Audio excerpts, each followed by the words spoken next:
Describe yourself. Gutsy.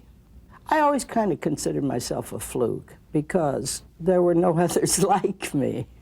I love it. Although Ruth Handler had her fair share of controversies, she should be on the A-Push Wall of Fame because of her cultural and societal impact on America.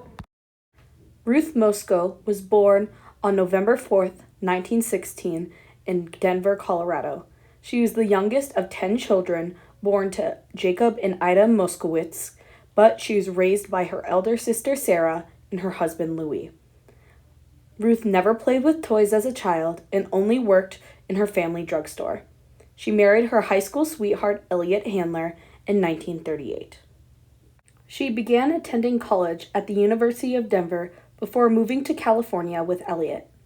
She was the first married woman to complete a business education program at the University of California at Los Angeles.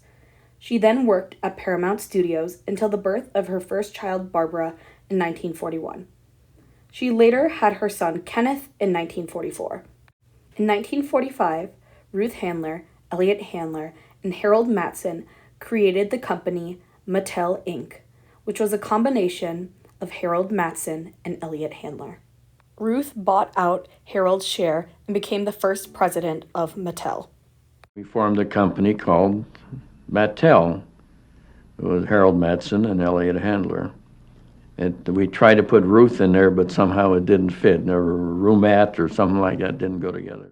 Mattel was one of the first toy companies to experiment with plexiglass for toy furniture and baby dolls. However, Mattel's first huge market box office hit was with the Yukadoodle, a music box/ukulele for kids to learn how to play music. In the 1950s, Walt Disney struck a deal with Mattel. In exchange for 15 minutes of commercial time during the Mickey Mouse Club, Mattel offered to sponsor the Walt Disney Company with $500,000. She took the risk as television advertising of toys to children had never been done before. Yet, it was widely successful and several other toy companies began to copy Mattel afterwards. However, working as the president of Mattel didn't come without its negative impacts. Ruth's family life took a toll. What did your children think of the fact that you were a working mother and worked very hard? I think Barbara resented it very much through the years because all her friends' parents were available.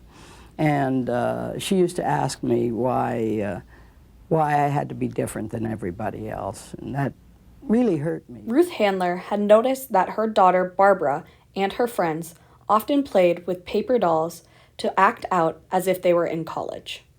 And on a trip to Switzerland, Ruth Handler found the perfect idea for an American market toy. The Build Lily was a gag gift for men, yet her three-dimensional figure was perfect for the idea of a toy that Ruth wanted to recreate. She began working with actual rocket scientists to figure out how to make the doll movable for children. I tried to convince Elliot that we could make a three-dimensional doll and create such play patterns. And he said it'd be impossible for us To you that this doll have breasts. The whole idea was that a little girl could dream dreams of growing up, and every grown-up that she saw had breasts. One little girl. The doll had a womanly figure and many jobs. The last thing that the doll needed was a name, and Ruth had the perfect one. Question, what about a name? Well, the name, it just never could have been anything except Barbie. Why not? Because, well, the inspiration for the doll came from observing my own daughter Barbara play. Did you call The your... doll was released on March 9th, 1959 in New York City, and at first, sales were disappointing. But when Ruth began to market it as a toy for mothers and children, it began to fly off the shelves. The Barbie doll sold 300,000 copies in its first year alone. Today, 92% of American girls aged 3 to 12 have owned a Barbie doll, and in 2024, the Barbie brand was valued at approximately $720 million US, and in terms of gross sales, Mattel generated $1.68 billion US in 2021 and $1.4 billion US in 2024 from its Barbie brand.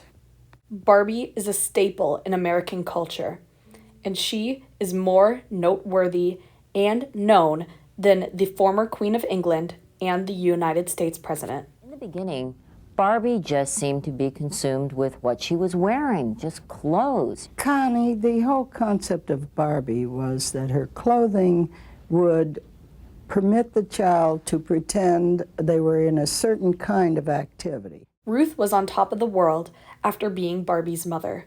However, in 1970, all of that would crash down with her breast cancer diagnosis. She had a radical mastectomy and took some time off of work. In 1973, to make matters worse, Mattel was investigated by the SEC, and Handler pleaded no contest to charges of fraud. I had been fighting to be a respected female executive all my life, and when I lost my breast, it was as if I had lost my Did femininity. you do anything illegal? No, I never did anything illegal. There were illegal acts performed in our organization. My error was not ferreting them out and firing the people immediately. After being ousted from the company she started, she began to think about breast prosthetics and how they impacted her.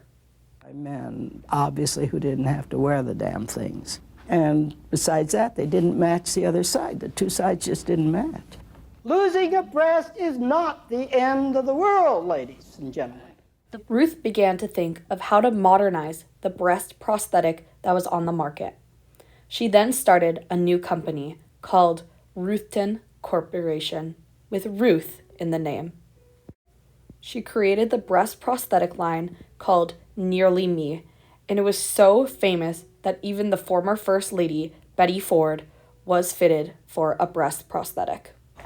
Ruth Handler changed American society by challenging the norm by being a female executive and bringing awareness to breast cancer survivors. She died in 2002 after complications with a surgery to help with colon cancer. Ruth Handler should be on the A-Push Wall of Fame because she changed American culture and society by paving the way for women in the business world with her toy, Barbie, and her breast prosthetics, for allowing women to be themselves and to feel free in their skins.